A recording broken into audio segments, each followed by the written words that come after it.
ಓಂ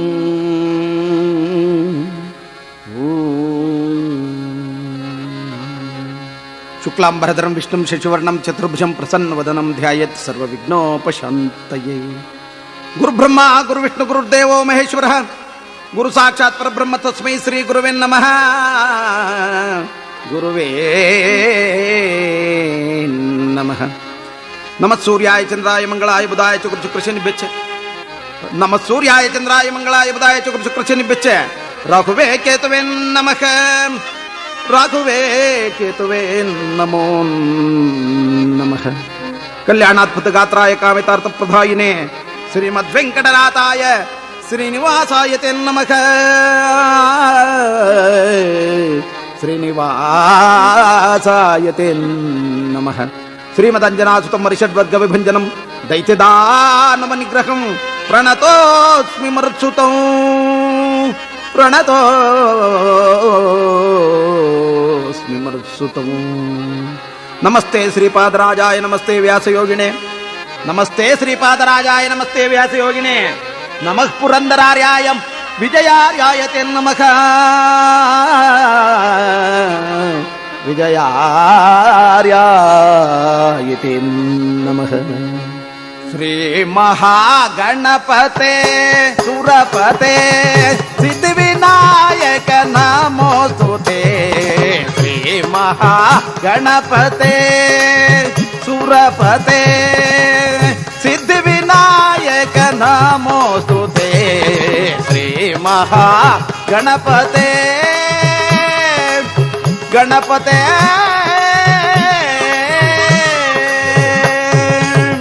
ಸೋಮಶೇಖರನುತ ತುಮುಕ ದಯಾನಿದೆ.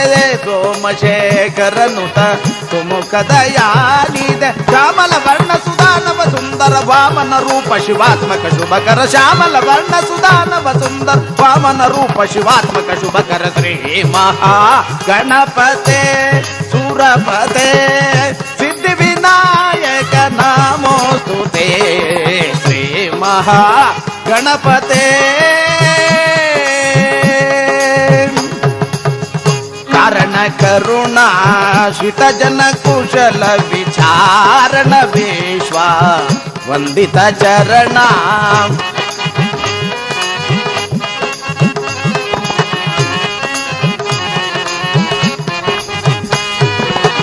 ಕಾರಣ ಕರುಣಾ ಶ್ರಿತ ಜನ ಕುಶಲ ವಿಚಾರಣ ವಿಶ್ವ ವಂದಿತ ಚರಣ. ಕರುಣಿಸೋ ನಿ ಕೃಪೆಯ ಪಾಹಿ. ಕರುಣಿಸೋ ನಿ ಕೃಪೆಯ ಪಾಹಿ. ಶುಭ ವಾರಣ ವದನ ಜನಾರ್ತಿಕ ಗಣಪ ವಿಚಾರಣ ವಿಘ್ನ ನಿವಾರಣ ವರಗುಣ. ವಾರಣ ವದನ ಜನಾರ್ತಿಕ ಗಣಪ ವಿಚಾರಣ ವಿಘ್ನ ನಿವಾರಣ ವರಗುಣ. ಶ್ರೀ ಮಹಾಗಣಪತೆ ಸುರಪತೆ ಸಿದ್ಧಿವಿನಾಯಕ ನಮೋಸ್ತುತೆ. ಶ್ರೀ ಮಹಾಗಣಪತೆ ಗಣಪತೆ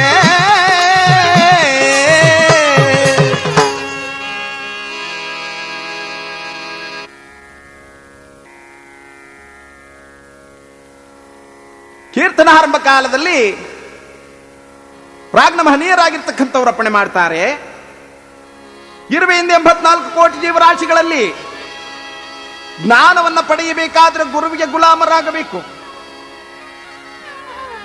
ಗುರುವಿನೊಳಗೆ ಸೇರಿ ಗುರುವಿನೊಳಗಿನ ಅರಿವನ್ನ ತಿಳಿಯದೆ ಮನುಷ್ಯನಿಗೆ ಮೋಕ್ಷ ಲಭ್ಯವಾಗುವುದಿಲ್ಲ ಎಂಬುದಾಗಿ ದೊಡ್ಡವರು ಹೇಳ್ತಾರೆ.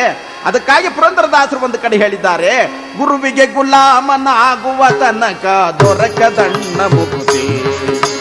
ಗುರುವಿಗೆ ಗುಲಾಮನಾಗುವ ತನಕ ದೊರಕದಣ್ಣ ಮುಕ್ತಿ.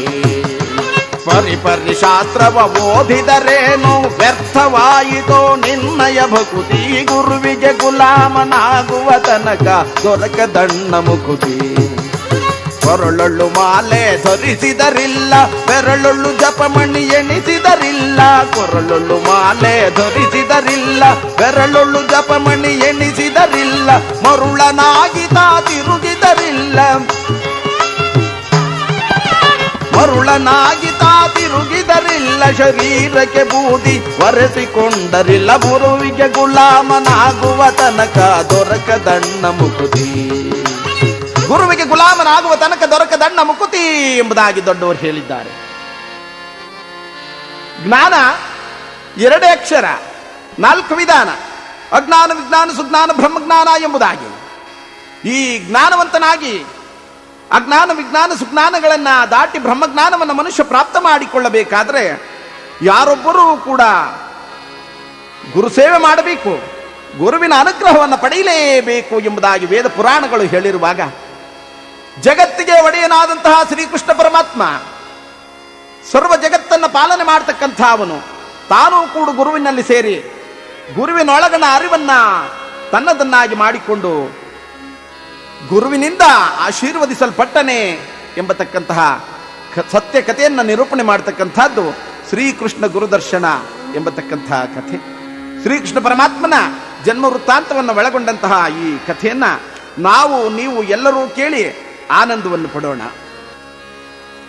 ಮೆರವಪುರದೊಳಗೆ ಹಿರಿಯವನ್ನೆನಿಸಿದ ಪರಮ ಪುರುಷ ಚರಿತೆಯ ಪಾಡೆ,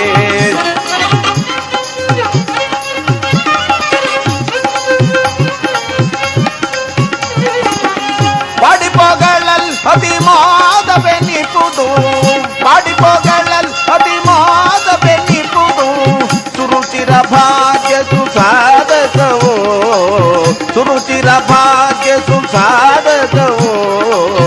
ರಾಮ ರಾಮ ಜಯ ರಾಮ ರಾಮ ಜಯ ರಾಮ ರಾಮ ಸೀತಾರಾಮ, ರಾಮ ರಾಮ ಜಯ ರಾಮ ರಾಮ ಜಯ ರಾಮ ರಾಮ ಸೀತಾರಾಮ.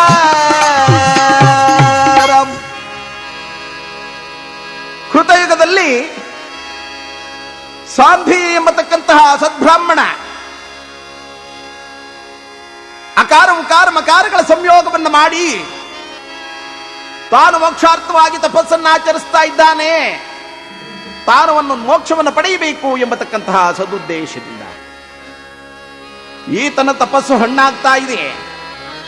ಈತನ ತಪೋಜ್ವಾಲೆ 3 ಲೋಕಗಳಿಗೂ ವ್ಯಾಪಿಸ್ತಾ ಇರತಕ್ಕಂತಹ ಸಂದರ್ಭದಲ್ಲಿ ಶ್ರೀಮನ್ನಾರಾಯಣನ ಪರಮಾತ್ಮರು ತ್ರಿಲೋಕ ಸಂಚಾರಿಗಳು ಆದಂತಹ ನಾರದ ಮಹಾತ್ಮರು ಒಮ್ಮೆ ವೈಕುಂಠಕ್ಕೆ ಬರ್ತಾ ಇದ್ದಾರಂತೆ. ಜಗವೊಂದು ನಿರ್ಣಯ ನಾಟಕ ರಂಗ, ಜಗವೊಂದು ನಿರ್ಣಯ ನಾಟಕ ರಂಗ, ಅದುವೇ ಮನುಜನ ಬಾಳಿನ ರಂಗ, ಅದುವೇ ಮನುಜನ ಬಾಳಿನ ರಂಗ, ಜಗವೊಂದು ನಿರ್ಣಯ ನಾಟಕ ರಂಗ.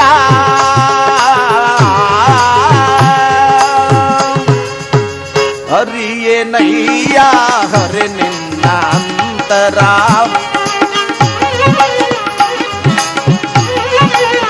ಹರಿಯೇನಯ್ಯ ಹರಿ ನಿನ್ನ ಅಂತರ, ಅದರೊಳಗಿರುವ ಆಂತರ್ಯವೇನಯ್ಯ,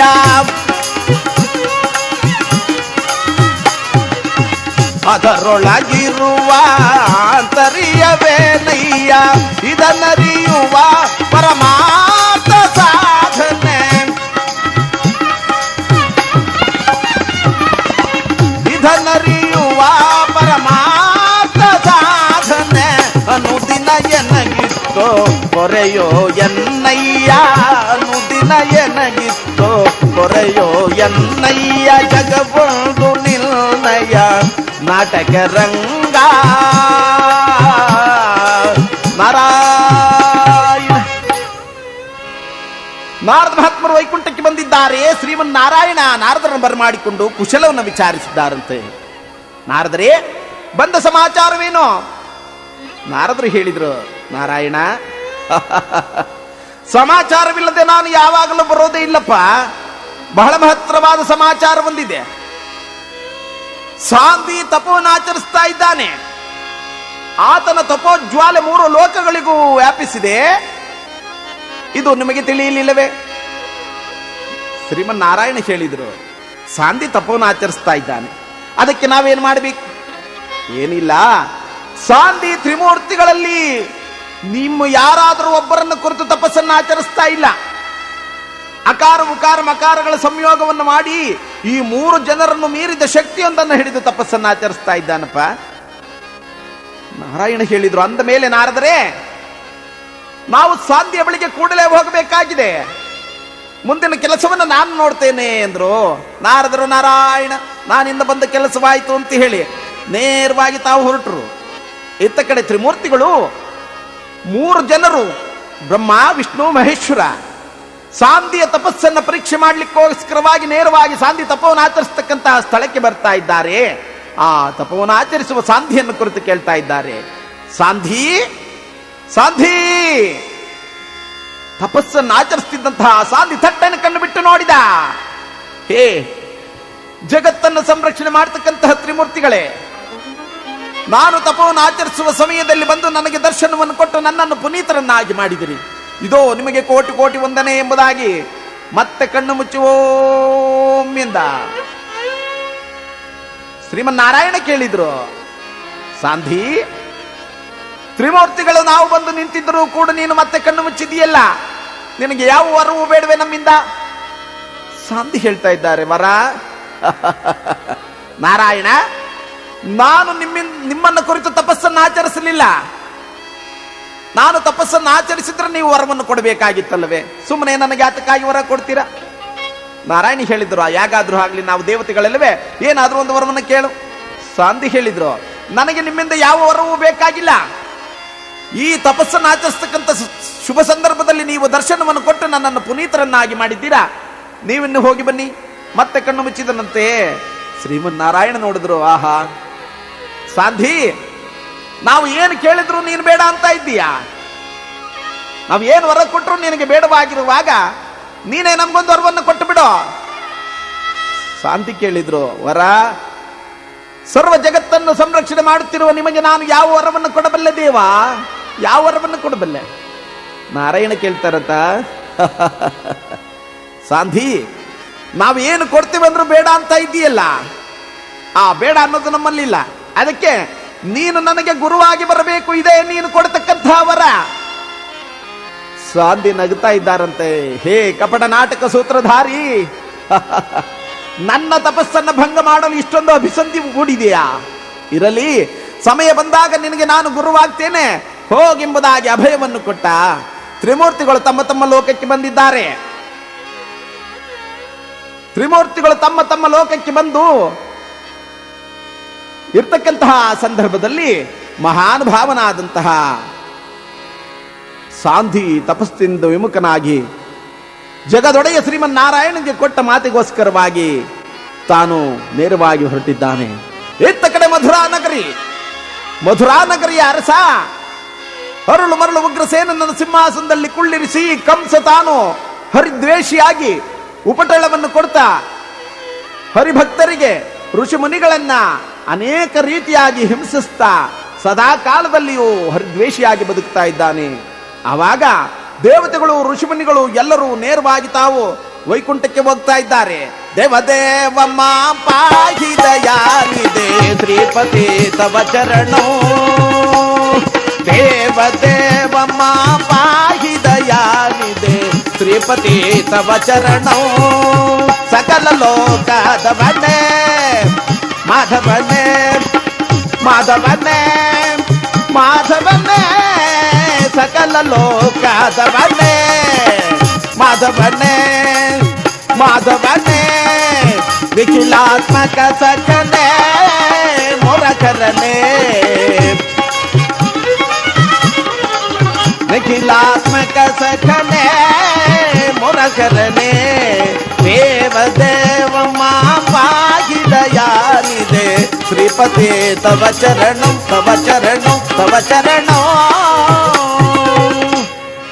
ಹೇ ನಾರಾಯಣ, ಲಕ್ಷ್ಮೀ ರಮಣ ವೈಕುಂಠ ಸದನ, ಹೇ ಪರಮಾತ್ಮ, ಕಂಸನ ಹಾವಳಿ ಅತಿ ಆಗ್ತಾ ಇದೆ. ಸಜ್ಜನರು ಭೂಮಿಯಲ್ಲಿ ಬದುಕುವಂತಿಲ್ಲ, ಹರಿಸ್ಮರಣೆ ನಡೆಯುವಂತಿಲ್ಲ, ಯಜ್ಞ ಯಾಗಾದಿಗಳಿಗೆ ಭಂಗ ಉಂಟಾಗ್ತಾ ಇದೆ, ನಮ್ಮನ್ನು ಉದ್ಧಾರ ಮಾಡು ಎಂದಾಗ ನಾರಾಯಣನ ಸುನಗುತ್ತ ಹೇಳಿದರಂತೆ, ಹೌದು ಹೌದು ಹೌದು, ಈ ಕಾರ್ಯವಾಗಬೇಕು, ಅದಕ್ಕಾಗಿ ನನ್ನ ಅವತಾರ ಬಹುಬೇಗವಾಗುತ್ತೆ, ನೀವು ಚಿಂತೆಯನ್ನು ಮಾಡಬೇಡಿ ಹೋಗಿ ಎಂಬುದಾಗಿ ಎಲ್ಲರನ್ನು ಆಶೀರ್ವಾದ ಮಾಡಿ ಕಳಿಸಿದರು. ಇತ್ತ ಕಡೆ ಕಂಸ ಭೂಪಾಲ ತನ್ನ ತಂಗಿಯಾದ ದೇವಕಿ ಮತ್ತು ವಸುದೇವರ ವಿವಾಹವನ್ನು ನೆರವೇರಿಸಿ ಮಧುರಾ ನಗರದಲ್ಲಿ ವೈಭವದಿಂದ ಮೆರವಣಿಗೆಯನ್ನು ಮಾಡ್ತಾ ತಾನೇ ರಥದ ಸಾರಥಿಯಾಗಿ ರಾಜಬೀದಿಯಲ್ಲಿ ಬರ್ತಿದ್ದಾನೆ. ಆ ಸಮಯದಲ್ಲಿ ಆ ಶರೀರವಾಣಿ ಆಯಿತು. ಕಂಸ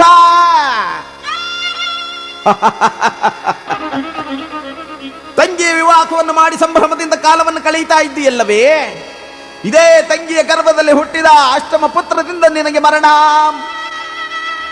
ಕಂಸ ಹೇಳಿದ, ನನ್ನ ತಂಗಿಯ ಗರ್ಭದಲ್ಲಿ ಹುಟ್ಟಿದ ಅಷ್ಟಮ ಮಗುವಿಂದ ನನಗೆ ಮರಣವೇ? ಇಲ್ಲ ಇಲ್ಲ ಇಲ್ಲ, ಇವಳಿದ್ದರಲ್ಲವೇ ಇವಳಿಗೆ ಮಕ್ಕಳು ಹುಟ್ಟುವುದು. ಇವಳನ್ನು ಈಗಲೇ ಸಂಹಾರ ಮಾಡಿಬಿಡ್ತೇನೆಂಬುದಾಗಿ ಕರದಿಂದ ಕರವಾಲವನ್ನು ಸರ್ರನೆ ಎಳೆದ. ವಸುದೇವ ಪಾದವನ್ನು ಹಿಡಿದನಂತೆ. ಏ ಕಂಸ ಭೂಪಾಲ, ಇವಳಿಂದ ನಿನಗಾವ ಉಪಟಳವೂ ಇಲ್ಲ. ಇವಳಿಗೆ ಹುಟ್ಟುವ ಮಕ್ಕಳಿಂದಲ್ಲವೇ ನಿನಗೆ ತೊಂದರೆ. ಇವಳಿಗೆ ಹುಟ್ಟಿದ ಮಕ್ಕಳನ್ನೆಲ್ಲ ನಿನಗೆ ತಂದು ಒಪ್ಪಿಸಿಬಿಡ್ತೇವಪ್ಪ. ದಯಮಾಡಿ ಇವಳನ್ನು ಬದುಕಲು ಬಿಡು ಎಂದರೆ ಕಂಸ ಕನಿಕರ ತೋರಿಸಿದನಂತೆ. ಭಲೆ, ಕೊಟ್ಟ ಮಾತಿನಂತೆ ಹುಟ್ಟಿದ ಮಕ್ಕಳೆಲ್ಲರನ್ನ ನನಗೆ ತಂದೊಪ್ಪಿಸಬೇಕು, ಇಲ್ಲವಾದರೆ ನೀವಿಬ್ಬರು ಜೀವಂತ ಉಳಿಯುವಂತಿಲ್ಲ ಎಂಬುದಾಗಿ ಅವರಿಬ್ಬರನ್ನು ಕೂಡಲೇ ತಂದು ಕಾರಾಗೃಹದಲ್ಲಿ ಬಂಧಿಸಿಟ್ಟ. ಭದ್ರವಾದ ಪಹರೆಯನ್ನ ಹಾಕಿದ. ದೇವಕಿ ವಸುದೇವರು ಕಾರಾಗೃಹದಲ್ಲಿ ಕಣ್ಣೀರನ್ನು ಹಾಕುತ್ತಾ ಕಾಲವನ್ನು ಕಳೆಯುತ್ತಾ ಇದ್ದಾರಂತೆ. ಕಳೀತಾ ಇದೆ ಕಾಲ, ಬಹು ದಿನಗಳು ಕಳೆದು ಹೋಗ್ತಾ ಇದೆ. ಮಹಾತಾಯಿ ದೇವಕಿಯ ಕಾರಾಗೃಹದಲ್ಲಿ ತಾನು ಗರ್ಭವತಿಯಾಗಿದ್ದಾಳೆ.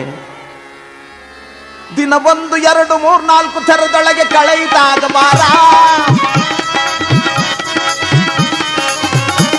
ದಿನ 1, 2, 3, 4 ಥರದೊಳಗೆ ಕಳೆಯಿತಾಗ ಬಾರ. ವಾರ 1, 2, 3, 4 ಥರದಿ ಕಳೆಯಿತಾಗ ಮಾಸ. ಮಾಸ 1, 2, 3, 4 ಥರದಿ ನವ ಮಾಸಗಳು ಕಳೆಯೇ. ಮಾಸ 1, 2, 3, 4 ಥರದಿ ನವ ಮಾಸಗಳು ಕಳೆಯೇ. ಹರನ ಒಲುಮೆಯಲ್ಲಿ ಮಹತಾಯಿ ಪಡೆದಳು ತಾ ಸಂತದಿಸುತ್ತರಬೇ. ನವ ಮಾಸಗಳು ಕಳೆದು ದಶತಾರೆಯ ಸುಯೋಗದಲ್ಲಿ ಒಂದು ಮಗುವಿನ ಅವತಾರವಾಗಿದೆ. ಕಂಸನಿಗೆ ಈ ವಿಚಾರ ತಿಳಿದು ಹೋಯಿತು. ಕಂಸ ಭೂಪಾಲ ಬಂದವನೇ ಆ ಹುಟ್ಟಿದ ಮಗುವನ್ನ ಹಿಡಿದು ತುಂಡರಿಸಿ ಬಿಸಾಟಿದ್ದಾನೆ. ದೇವಕಿ ಅಣ್ಣ ಅಣ್ಣ ಅಣ್ಣ, ನನ್ನ ಕಣ್ಣ ಮುಂದೆಯೇ ನನ್ನ ಮಕ್ಕಳನ್ನು ಕತ್ತರಿಸ್ತಾ ಇದ್ದರೆ ನಾನು ಹೇಗೋ ನೋಡಿಕೊಂಡು ಸುಮ್ಮನಿರಲಿ. ದುಃಖಿತಳಾಗಿದ್ದಾಳೆ. ಹೀಗೆ ಹುಟ್ಟಿದ 1, 2, 3, 4, 5, 6 ಮಕ್ಕಳನ್ನು ತುಂಡರಿಸಿ ಬಿಸಾಟಿದ್ದಾನೆ ಕಂಸ ಭೂಪಾಲ. ತಂದೆ ತಾಯಿಯರಿಗೆ ಬಹಳವಾದಂತ ವೇದನೆ ಆಯಿತು. ದೇವಕಿ ವಸುದೇವರು ಕಣ್ಣೀರು ಹಾಕುತ್ತಾ, ಹೇ ಜಗದೊಡೆಯ ನಾರಾಯಣ, ಯಾವಾಗ ಅವತರಿಸಿ ನಮ್ಮ ಕಷ್ಟವನ್ನು ಪರಿಹಾರ ಮಾಡ್ತೀಯಪ್ಪ, ಯಾವಾಗ ಎಂಬುದಾಗಿ ಕಣ್ಣೀರು ಹಾಕ್ತಾ ಇದ್ದಾರಂತೆ. ಓಡಿ ಬಾರಯ್ಯ ವೈಕುಂಠಪತಿ ನಿನ್ನ ನೋಡುವೆ ಮನತಣಿಯೇ.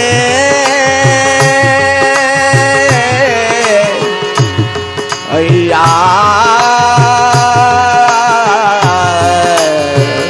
ಅಯ್ಯ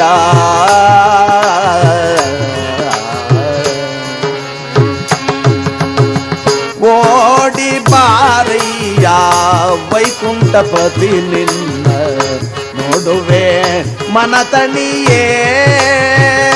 ಕಾಡಬೇಡವ ಕರುಣಾಕರ ಎಲ್ಲ ಕಾಡಬೇಡವ ಕಾಡಬೇಡವ ಕರುಣಾಕರ ಎಂತ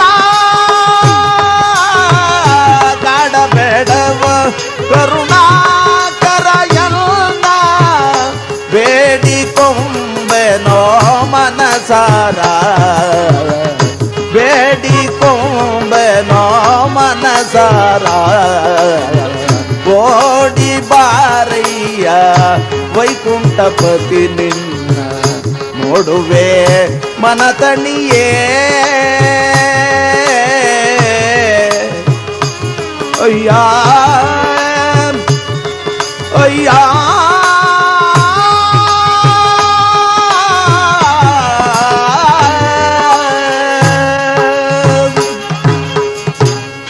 ಪರಮಾತ್ಮ ಬಂದು ನಮ್ಮನ್ನು ಉದ್ಧಾರ ಮಾಡು ಎಂಬುದಾಗಿ ಕಣ್ಣೀರ್ ಕರೆಯುತ್ತಿದ್ದಾಳೆ ದೇವಕಿ ಹಗಲಿರುಳು.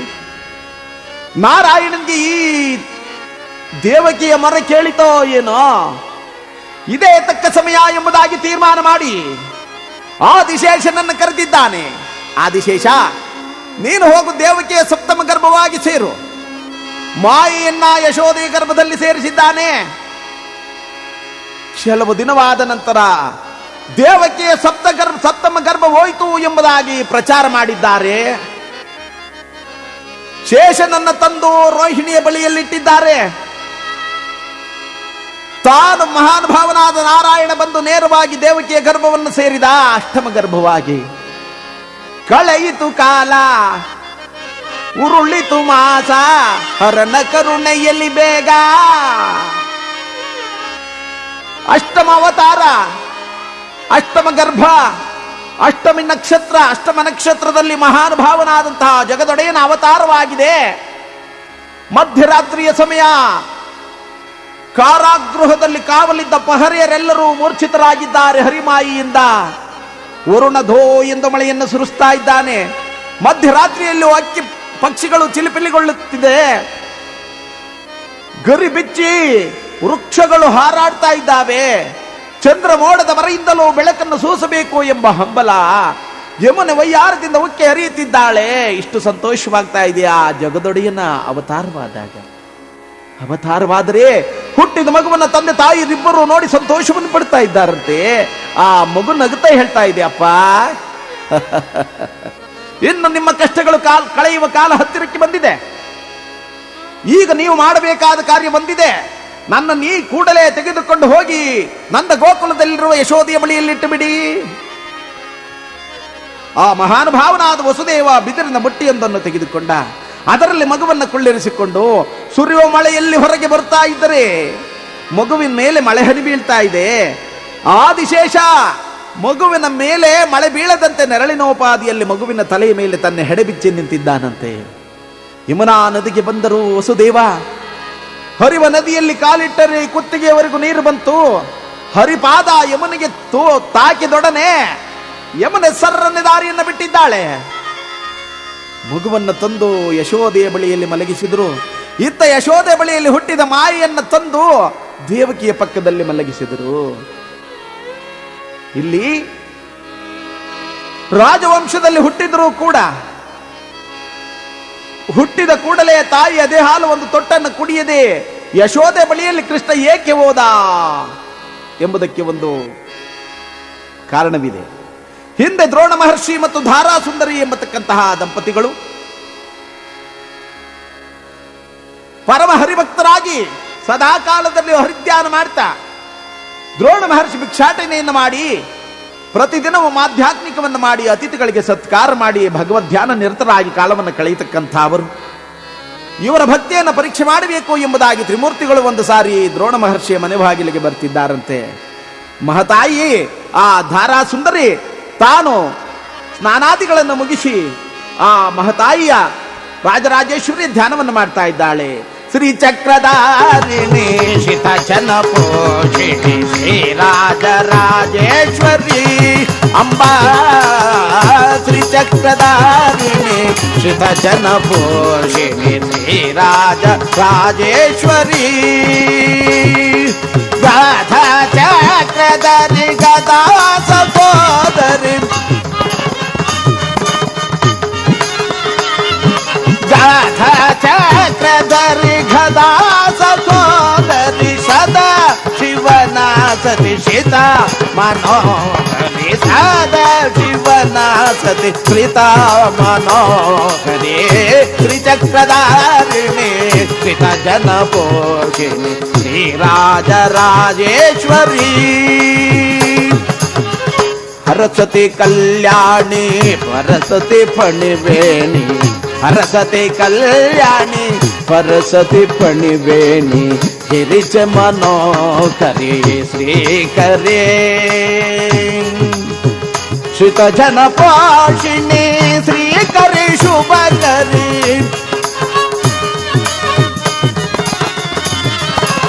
ಶ್ರಿತ ಭಜನ ಪಾಶಿಣಿ ಶ್ರೀಕರಿ ಶುಭಕರಿ ಶಂಖ ಚಕ್ರಧರೆ ನಮೋ ನಮೋ ಶಂಕರ ಚಕ್ರಧರೆ ನಮೋ ನಮೋ ತ್ರಿಚಕ್ರಧಾರಿಣಿ ಶಿತ ಜನ ಪೋಷಿಣಿ ಶ್ರೀರಾಜರಾಜೇಶ್ವರಿ. ಮನೆ ಬಾಗಿಲಿಗೆ ಬಂದ ಅತಿಥಿಗಳನ್ನ ಬಹುಮರ್ಯಾದೆಯಿಂದ ಬರಮಾಡಿಕೊಂಡು ಒಳಗೆ ಕೊಳ್ಳಿರಿಸಿದ್ದಾಳೆ ಮಹತಾಯಿ. ಇದು ಪ್ರತಿಯೊಬ್ಬ ಪತಿವ್ರತೆಯರ ಧರ್ಮ. ಹಿಂದೆ ಅಂತಹ ಪತಿವ್ರತೆಯರಿದ್ರು, ಈಗಲೂ ಇದ್ದಾರೆ, ಮುಂದೆ ಇದ್ದಾರೆ. ಅಮೆರಿಕಾ ದೇಶದಲ್ಲಿ ಭಾರತದವನು ಒಂದು ಸಾರಿ ಹೋಗಿದ್ದಾನೆ. ಒಂದು ಹೆಂಗಸು ಸೆರಗು ತಗೊಂಡು ಸಮಾಧಿಗೆ ಗಾಳಿ ಬೀಸ್ತಾ ಇದ್ಲು. ಈತ ನೋಡಿದ, ಈ ಹೆಂಗಸು ಸಮಾಧಿಗೆ ಗಾಳಿ ಬೀಸ್ತಾ ಇದ್ದಾಳಲ್ಲ, ಇದು ಯಾರ ಸಮಾಧಿ ಇರ್ಬೋದು ಅಂತೇಳಿ, ಅಮ್ಮ ನಮಸ್ಕಾರ ಅಂದ. ನಮಸ್ಕಾರಪ್ಪ. ಅಮ್ಮ, ಸಮಾಧಿಗೆ ಗಾಳಿ ಬೀಸ್ತಾ ಇದ್ದೀರಲ್ಲ, ಇದು ಯಾರ ಸಮಾಧಿ ತಾಯಿ? ಅಪ್ಪ, ಇದು ನಮ್ಮ ಯಜಮಾನ್ರ ಸಮಾಧಿನಪ್ಪ. ನಿಮ್ಮ ಯಜಮಾನ್ರ ಸಮಾಧಿನೇ? ಅಬ್ಬಾ ಅಬ್ಬಾ ಅಬ್ಬಾ ಅಬ್ಬಾ ಅಬ್ಬಾ. ಅಮೆರಿಕಾ ದೇಶದಲ್ಲಿ ಗಂಡ ಸತ್ತರೆ ಸಾಕು, ಸಾಯಂಕಾಲದವರೆಗೆ 4 ಮದುವೆ ಮಾಡ್ಕೋಬಹುದು ತಾಯಿ. ಕಾನೂನಲ್ಲಿ ಅಂಥ ಅವಕಾಶವಿದೆ. ಆದರೆ ಭಾರತ ದೇಶದಲ್ಲಿ ಇಂತಹ ಅವಕಾಶವಿಲ್ಲ. ಇಂಥ ದೇಶದಲ್ಲಿ ಸತ್ತ ಗಂಡನಿಗೆ ಶೆಕೆ ಆಗುತ್ತೆ ಅಂತ ನೀನು ಗಾಳಿ ಬೀಸ್ತಾ ಇದೆಯಲ್ಲ, ನಿನ್ನಂತಹ ಪುಣ್ಯವತಿ ಯಾರಿದ್ದಾರೆ ಅಂತ ಹೇಳಿ ದೀರ್ಘದಂಡ ನಮಸ್ಕಾರ ಮಾಡಿಬಿಟ್ಟ. ಆಯಮ್ಮ ಹೇಳದೆ, ಎಳೆಯ ಮೇಲೆ ಯಾವ ದೇಶ ನಿಂದು? ಅಮ್ಮ, ನಂದು ಭಾರತ ದೇಶ. ನಿಮಗೆ ನಮಸ್ಕಾರ ಹಾಕೋದು, ಬೇರೆಯವ್ರನ್ನ ಹೊಗಳೋದು ಬಿಟ್ಟು ಇನ್ನೇನು ಗೊತ್ತಿಲ್ಲ. ಯಾಕಮ್ಮ ಹೀಗೆ ಹೇಳ್ತೀಯ? ನಾನೇನು ನನ್ನ ಗಂಡನಿಗೆ ಶೆಕೆ ಆಗುತ್ತೆ ಅಂತ ಗಾಳಿ ಬೀಸ್ತಾ ಇಲ್ಲ. ಮತ್ತೆ ಯಾಕಮ್ಮ ಬೀಸ್ತೆ? ನನ್ನ ಗಂಡ ಹಾಳಾದವನು ಸಾಯುವಾಗ ನನ್ನಿಂದ ಒಂದು ಮಾತು ತಗೊಂಡ್ಬಿಟ್ಟಿದ್ದಾನೆ. ನಾನು ಸತ್ತು ಸಮಾಧಿ ಮೇಲಿನ ಮಣ್ಣು ಒಣಗೋವರ್ಗಾದ್ರೂ ಬೇರೆ ಮದುವೆ ಮಾಡ್ಕೋಬೇಡ್ವೆ ಅಂತ ಹೇಳಿದ್ದಾನೆ. ಹಾಳಾದವಳು ನಾನು ಮಾತು ಕೊಟ್ಬಿಟ್ಟೆ. ಮಾತು ತಪ್ಪಲಾರ್ದೆ. ಮೇಲೆ ಬಿಸಿಲು ಬೀಳ್ತಾ ಇಲ್ಲ, ಗಾಳಿನೂ ಬೀಸ್ತಾ ಇಲ್ಲ. ಬೇಗ ಮಣ್ಣೊಣಗಿಕೊಳ್ಳಿ, ಮದುವೆ ಮಾಡ್ಕೊಳ್ಳೋಣ ಅಂತ ಹೇಳಿ ಗಾಳಿ ಬೀಸ್ತಾ ಇದ್ದೀನಿ ಅಂದ್ಲು. ಪಾಪ, ಈತನ ಪರಿಸ್ಥಿತಿ ಏನಾಗಿರ್ಬೇಕು ಯೋಚನೆ ಮಾಡಿ. ಇಂಥ ಪತಿವ್ರತರಿದ್ದಾರೆ. ಮನೆಗೆ ಬಂದ ಅತಿಥಿಗಳನ್ನ ಧಾರಾಸುಂದರಿ ಕೊಳ್ಳಿರಿಸಿದಳು. ಇತ್ತ ಕಡೆ ಭಿಕ್ಷೆಗಾಗಿ ಹೋಗಿರ್ತಕ್ಕಂಥ ಮಹಾನುಭಾವನಾದಂತಹ ದ್ರೋಣ ಮಹರ್ಷಿ ಹಿಂದಿರುಗಿ ಬಂದಿಲ್ಲ. ತಾನು ಭಿಕ್ಷೆಯನ್ನು ಬೇಡ್ತಾ ಇದ್ದಾನಂತೆ. ನೇ ನಂಬಿದೆ ನಿರಜನಾಭ ನಿನ್ನೆ ನಂಬಿದೆ ನಿರಜನಾಭ ಎನ್ನನ್ನು ಪಾಲಿಸೋ ಇಂದಿರಾ ರಮಣ ನಿನ್ನೆ ನಂಬಿದೆ ನಂಬಿದೆ.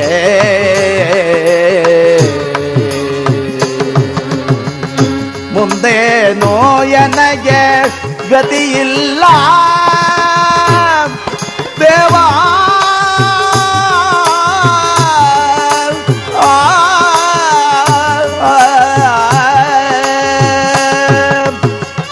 ಮುಂದೇನೋ ಎನಗೆ ಗತಿಯಿಲ್ಲ ತಂದನಿನಲ್ಲವೇ ಪುರಂದರ ವಿಠಲ, ತಂದನಿನಲ್ಲವೇ ಪುರಂದರ ವಿಠಲ ನಿನ್ನೆ ನಂಬಿದೆ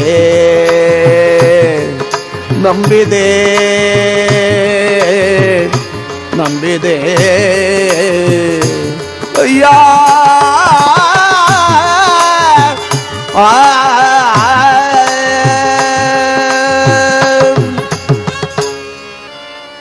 ಮಹಾನುಭಾವನಾದ ದ್ರೋಣ ಮಹರ್ಷಿ ಭಿಕ್ಷೆಯನ್ನು ಬೇಡುತ್ತಿದ್ದರೆ ಹರಿಮಾಯಿಯಿಂದ ಮಧ್ಯಾಹ್ನವಾಗಿರುವುದು ಆತನಿಗೆ ಅರಿವಾಗ್ತಾ ಇಲ್ಲ. ಯಾರು ಭಿಕ್ಷೆಯನ್ನು ನೀಡಲಿಲ್ಲ. ಹರಿಧ್ಯಾನ ನಿರತನಾಗಿ ವ್ಯಸನದಿಂದ ಬೀದಿ ಬೀದಿಗಳನ್ನು ಅಲೆಯುತ್ತಾ ಇದ್ದಾನೆ. ಎತ್ತ ಕಡೆ ಮಹತಾಯಿ ಆದಂತಹ ಧಾರಾಸುಂದರಿ ಯೋಚನೆ ಮಾಡಿದ್ಲು, ಮನೆಗೆ ಅತಿಥಿಗಳು ಬಂದಿದ್ದಾರೆ, ಉಪಚಾರಕ್ಕೆ ಮನೆಯಲ್ಲಿ ಧವಸವಿಲ್ಲ. ಭಿಕ್ಷೆಗಾಗಿ ಹೋದಂತಹ ಪತಿ ಹಿಂದಿಗೆ ಬರಲಿಲ್ಲ. ಅತಿಥಿ ಸತ್ಕಾರವನ್ನು ಹೇಗೆ ಮಾಡಬೇಕು ಎಂಬುದಾಗಿ ಯೋಚನೆ ಮಾಡಿ ಎಲ್ಲಿ ಆದರೂ ಪಕ್ಕದಲ್ಲೇ ಇದ್ದ ವರ್ತಕನಿಂದ ಸಾಲವಾಗಿ ತಂದು ಅತಿಥಿಗಳ ಸತ್ಕಾರವನ್ನು ಮಾಡಬೇಕು ಎಂಬುದಾಗಿ ಯೋಚನೆ ಮಾಡಿದಳಂತೆ ಮಹತಾಯಿ. ತಾನು ಅಲ್ಲಿಂದ ನೇರವಾಗಿ ಓಡಿ ಹೋಗಿದ್ದಾಳೆ ಆ ವರ್ತಕನ ಬಳಿಯಲ್ಲಿ. ಸ್ವಾಮಿ, ಸ್ವಾಮಿ, ಮನೆಗೆ 3 ಜನ ಅತಿಥಿಗಳು ಬಂದಿದ್ದಾರೆ. ಉಣಬಡಿಸಲು ಮನೆಯಲ್ಲಿ ದವಸವಿಲ್ಲ. ಅತಿಥಿ ಸತ್ಕಾರವನ್ನು ಮಾಡದಿದ್ದರೆ ವ್ರತಭಂಗವಾಗುತ್ತೆ. ಆದ್ದರಿಂದ ದಯಮಾಡಿ 3 ಜನಕ್ಕೆ ಆಗುವಷ್ಟು ದವಸವನ್ನು ಕೊಡಿ, ನನ್ನ ಪತಿ ಬಂದೊಡನೆ ಹಿಂದಿರುಗಿ ಕೊಟ್ಟು ಬಿಡ್ತೇನೆ. ಮಹಾನುಭಾವನಾದಂತಹ ವರ್ತಕ ನೋಡಿದ, ಆಹಾ, ಜಗದಲ್ಲಿರುವ ಸೌಂದರ್ಯವನ್ನೆಲ್ಲ ಧಾರೆ ಎರೆದಂತೆ ಕಾಣ್ತಾ ಇದ್ದಾಳೆ ಈ ಧಾರಾ ಸುಂದರಿ. ಅಮ್ಮ, ನೀನು ಕೇಳಿದ್ದನ್ನು ನಾನು ಕೊಡ್ತೇನೆ, ಪ್ರತಿಫಲವಾಗಿ ನಾನು ಕೇಳಿದ್ದನ್ನು ನೀನು ಕೊಟ್ಟರೆ ಮಾತ್ರ. ಧಾರಾಸುಂದರಿ ಹೇಳಿದ್ನು, ಸ್ವಾಮಿ ಧಾರಾಳವಾಗಿ ಆಗಬಹುದು, ನನಗೆ ಮೊದಲು ದವಸವನ್ನು ಕೊಡಿ, ಅನಂತರ ನಿಮಗೇನು ಬೇಕೋ ಕೇಳಿ, ನಾನು ಅದನ್ನು ತಮಗೆ ಕೊಡಲು ಸಿದ್ಧಳಾಗಿದ್ದೇನೆ ಎಂಬುದಾಗಿ ಆ ಮಹತಾಯಿ ವರ್ತಕನಿಗೆ ಹೇಳಿದ್ದಾಳೆ. ಆ ವರ್ತಕ 3 ಜನರಿಗಾಗುವಷ್ಟು ದವಸವನ್ನು ಕೊಟ್ಟು ಕಳಿಸಿದ. ಈ ಮಹತಾಯಿ ಧಾರಾಸುಂದರಿ ದವಸವನ್ನು ತಂದು ಮನೆಯಲ್ಲಿ ಅಡಿಗೆಯನ್ನು ಸಿದ್ಧ ಮಾಡಿದ್ದಾಳೆ. ಸಿದ್ಧ ಮಾಡಿದ ಈ ಅಡಿಗೆಯನ್ನು ಅತಿಥಿಗಳಿಗೆ ಉಣಬಡಿಸಿದರೆ ಪುಣ್ಯವೆಲ್ಲವೂ ವರ್ತಕನಿಗೆ ಸೇರಿ ಹೋಗುತ್ತೆ ಎಂಬುದಾಗಿ ಯೋಚನೆ ಮಾಡಿ ನೇರವಾಗಿ ವರ್ತಕನ ಬಳಿಗೆ ಬಂದಿದ್ದಾಳಂತೆ. ವರ್ತಕನನ್ನು ಕುರಿತು ಹೇಳ್ತಾ ಇದ್ದಾಳಯ್ಯ, ನನಗೆ ದವಸವನ್ನು ನೀನು ಕೊಟ್ಟೆ, ಅದಕ್ಕೆ ಪ್ರತಿಯಾಗಿ ಏನು ಬೇಕಾದನ್ನು ಕೇಳು, ನಾನು ಕೊಟ್ಟು ಹೋಗಲು ಸಿದ್ಧಳಾಗಿದ್ದೇನೆ. ಜಗದೊಳಿರುವ ಸೌಂದರ್ಯವನ್ನೆಲ್ಲ ದಾರಿ ಎರೆದಂತಿರುವ ಈ ಧಾರಾಸುಂದರಿಯನ್ನು ಕಂಡಾಕ್ಷಣ ಸಂತೋಷವಾಯಿತು. ಆ ವರ್ತಕನಿಗೆ ಹೇಳಿದನಂತಮ್ಮ, ನನಗೆ ಪ್ರತಿಯಾಗಿ ಏನು ಬೇಡ, ಒಮ್ಮೆ ನಿನ್ನ ಈ ಸ್ತನಭಾಗವನ್ನು ಮುಟ್ಟಬೇಕು. ಮಹತಾಯಿ ಅಂಜಲಿಲ್ಲ, ಅಳಕಲಿಲ್ಲ, ಭಯಪಡಲಿಲ್ಲ. ಕೂಡಲೇ ಪಕ್ಕದಲ್ಲಿ ಒಂದು ಹರಿತವಾದ ಕತ್ತಿತ್ತು, ಅದನ್ನು ತೆಗೆದುಕೊಂಡು ತನ್ನ ಎಡಭಾಗದ ಎದೆಯನ್ನು ಕತ್ತರಿಸಿ ಅಲ್ಲಿಟ್ಟು ಧಡ ಧಡ ಧಡ ಧಡನೆ ಓಡಿ ಬರ್ತಾ ಇದ್ದಾಳೆ. ವರ್ತಕ ಓಡಿ ಬಂದ, ಅಮ್ಮ ಅಮ್ಮ ತಾಯಿ, ಒರಿಯದೆಲ್ಲ ಗೈದ ಅಪರಾಧವ ಮನ್ನಿಸೋ, ತನಯ ನಿನ್ನವನೆಲ್ದು ಮನದಿ ಬಾರಿಸೋ, ಜ್ಞಾನವ ಕರಿಸೋ ಅಮ್ಮ.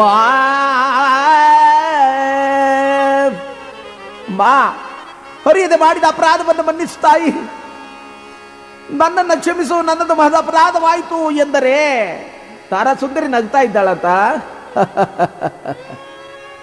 ಅಪರಾಧ ಇದರಲ್ಲಿ ಯಾರ ಅಪರಾಧವೂ ಇಲ್ಲ, ನನ್ನ ಕರ್ತವ್ಯವನ್ನು ನಾನು ಮಾಡಿದ್ದೇನೆ, ನಿನ್ನ ಕರ್ತವ್ಯವನ್ನು ನೀನು ಮಾಡು ಎಂಬುದಾಗಿ ದಡದಡನೆ ಓಡಿ ಬಂದು ಸ್ನಾನವನ್ನು ಮಾಡಿ ತನ್ನ ಎಡಭಾಗದ ಸ್ತನದಲ್ಲಿ ರಕ್ತಸ್ರಾವವಾಗದಂತೆ ಬಿಗಿಯಾದ ಬಟ್ಟೆಯನ್ನು ಕಟ್ಟಿ ತ್ರಿಮೂರ್ತಿಗಳಿಗೆ ಉಣಬಡಿಸುತ್ತಿದ್ದಾಳೆ. ಆ ಉಣಬಡಿಸುವಾಗ ಮಹಾವಿಷ್ಣುವಿನ ಎಲೆ ಮೇಲೆ ಒಂದು ತೊಟ್ಟು ರಕ್ತ ಥಟ್ಟನೆ ಬಿದ್ದು ಬಿಡ್ತು. ತ್ರಿಮೂರ್ತಿಗಳ ಮೇಲೆದ್ದರು, ಏನಿದು ಉಪಚಾರದ ನೆಪದಲ್ಲಿ ನಮಗೆ ಅಪಮಾನವನ್ನು ಮಾಡ್ತಾ ಇದೆಯಲ್ಲ, ನಿನ್ನ ನೀಗಲೇ ಶಪಿಸಿ ಬಿಡ್ತೇವೆ. ಧಾರಾಸುಂದರಿ ನಗ್ತಾ ಇದ್ದಾಳ. ಅತಿಥಿ ಸತ್ಕಾರಕ್ಕಾಗಿ ನನ್ನ ದೇಹದ ಭಾಗವನ್ನು ಕತ್ತರಿಸಿ ದಾನ ಮಾಡಿ ಬಂದಿದ್ದೆ. ನೀವು ಊಟ ಮಾಡ್ತಿದ್ರೆ ನನ್ನ ಪತಿವ್ರತಾ ಪ್ರಭಾವದಿಂದ ನಿಮ್ಮನ್ನು ಸುಟ್ಟು ಬಿಡ್ತೇನೆ, ಎಚ್ಚರ. ಆವಾಗ ತ್ರಿಮೂರ್ತಿಗಳು ನಿಜರೂಪನ ತಳೆದರಂತೆ. ಮಹಾವಿಷ್ಣು ಹೇಳ್ತಾ ಇದ್ದಾನಮ್ಮ, ಯಾವ ಜನ್ಮದ ಋಣಾನುಬಂಧವೋ ಏನೋ, ನಿನ್ನ ಎದೆಯ ಒಂದು ತೊಟ್ಟು ರಕ್ತವನ್ನು ನನ್ನ ಎಲೆಗೆ ಉಣಬಡಿಸಿದ್ದೀಯಾ, ಈ ಋಣವನ್ನು ನಾನು ಹೇಗಮ್ಮ ತೀರಿಸಲಿ? ಆದ್ದರಿಂದ ದ್ವಾಪರ ಯುಗದಲ್ಲಿ ನಾನು ಕೃಷ್ಣನಾಗಿ ಅವತರಿಸ್ತೇನೆ, ನೀನು ಯಶೋದೆಯಾಗಿ ನಂದ ಗೋಕುಲದಲ್ಲಿ ಅವತರಿಸು. ನಾನು ಎಲ್ಲೇ ಹುಟ್ಟಿದರೂ ಮೊದಲು ಬಂದು ನಿನ್ನ ಎದೆಯ ಹಾಲನ್ನು ಕುಡಿದು ಈ ಋಣವನ್ನು ತೀರಿಸ್ತೇನೆ ಎಂಬುದಾಗಿ ಮಾತನ್ನು ಕೊಟ್ಟಿದ್ದಾನೆ ಜಗದೊಡೆಯ ಶ್ರೀಕೃಷ್ಣ. ಕೊಟ್ಟ ಮಾತನ್ನು ಉಳಿಸಿಕೊಳ್ಳುವುದಕ್ಕಾಗಿ ಹುಟ್ಟಿದ ಕೂಡಲೇ ಆ ಮಗುವನ್ನು ತಂದು ಯಶೋದೆಯ ಬಳಿ ಸೇರಿಸಿದ್ದಾರೆ. ಮಗು ದಿನೇ ದಿನೇ ದಿನೇ ದಿನೇ ಬೆದಿಗೆ ಚಂದ್ರನಂತೆ ಬೆಳೀತಾ ಇದ್ದಾನೆ. ಈ ಮಗುವನ್ನು ಕೊಲ್ಲಿಸಲು ಕಂಸ ಅನೇಕ ವಿಧವಾದ ಉಪಾಯಗಳನ್ನ ಹೂಡಿದರೂ ಕೂಡ ಕಂಸನ ತಂತ್ರಗಳೆಲ್ಲವನ್ನ ವಿಫಲ ಮಾಡಿದ್ದಾನೆ ಪರಮಾತ್ಮ. ಇತ್ತ ಕಡೆ ಕೃತಯುಗದಲ್ಲಿ ಕೃಷ್ಣನಿಗೆ ಗುರುವಾಗುತ್ತೇನೆಂದು ಮಾತನ್ನು ಕೊಟ್ಟಂತಹ ಮಹಾನುಭಾವರಾದ ಸಾಂದೀಪರಂಬೆ ಹೆಸರಿನಿಂದ ಯಮುನಾ ನದಿಯ ತೀರದಲ್ಲಿ ಗುರುಕುಲವನ್ನು ನಿರ್ಮಿಸಿಕೊಂಡು ಕೃಷ್ಣನ ಬರುವಿಕೆಗಾಗಿಯೇ ಕಾಯ್ತಾ ಇದ್ದಾರೆ. ಒಂದು ದಿನ ಮಲಗಿರುವಾಗ ಸ್ವಪ್ನದಲ್ಲಿ ಮಂಗಳ ತರಂಗಮಾದ ರಂಗನ ಸುಂದರ ದರ್ಶನವಾಯಿತು. ಸ್ವಪ್ನದಲ್ಲಿ ಕಂಡ ಮಂಗಳ ಮೂರ್ತಿಯನ್ನ ವರ್ಣನೆ ಮಾಡ್ತಾ ಇದ್ದಾರಂತೆ. ಕಂಡನ ಕನಸಿನಲ್ಲೇ ಗೋವಿಂದನ ಕಂಡನ ಕನಸಿನಲ್ಲೇ, ಕಂಡನ ಕನಸಿನಲ್ಲೇ, ಕಂಡನ ಕನಸಲಿ ಕನಕ ರತ್ನದ ಪ್ರಭೆಯ, ಕಂಡನ ಕನಸಲಿ ಕನಕ ರತ್ನದ ಪ್ರಭೆಯ, ನಂದನ ಕಂದನ ಮುಕುಂದನ ಚರಣವ ಕಂಡನ ಕನಸಿನಲ್ಲಿ. ಅಂದುಗೆ ಕಾಲ್ ಹೆಜ್ಜೆಗಲಿರೆಂಬ ವಾದ್ಯದೆ ಬಂದು ಕಾಳಿಂಗನ ಎಡೆಯನೇರಿ, ಎದುರುಗೆ ಕಾಲ್ಗೆಜ್ಜೆ ಗಲಿರೆಂಬ ವಾದ್ಯದಿ ಬಂದು ಕಾಳಿಂಗನ ಕಡೆಯನೇ ದಿಮ್ ದಿಮಿ ದಿಮಿ ಕೆಲ್ದು ತಾಳಗತಿಗಳಿಲ್ದ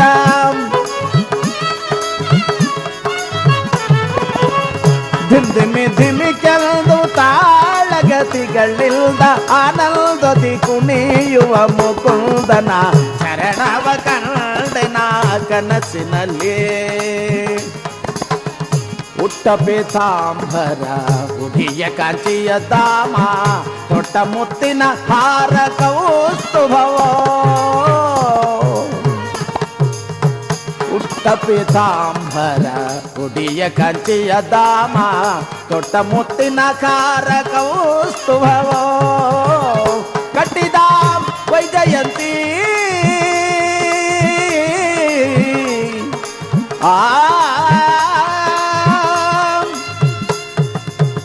ಕಟ್ಟಿದ ವೈಜಯಂತಿ ತುಳಸಿ ವನಮಾಲ ಇಟ್ಟ ದ್ವಾದಶ ನಾಮ ನಿಗಮ ಗೋಚರನ ಕಂಡನ ಕನಸಿನಲ್ಲಿ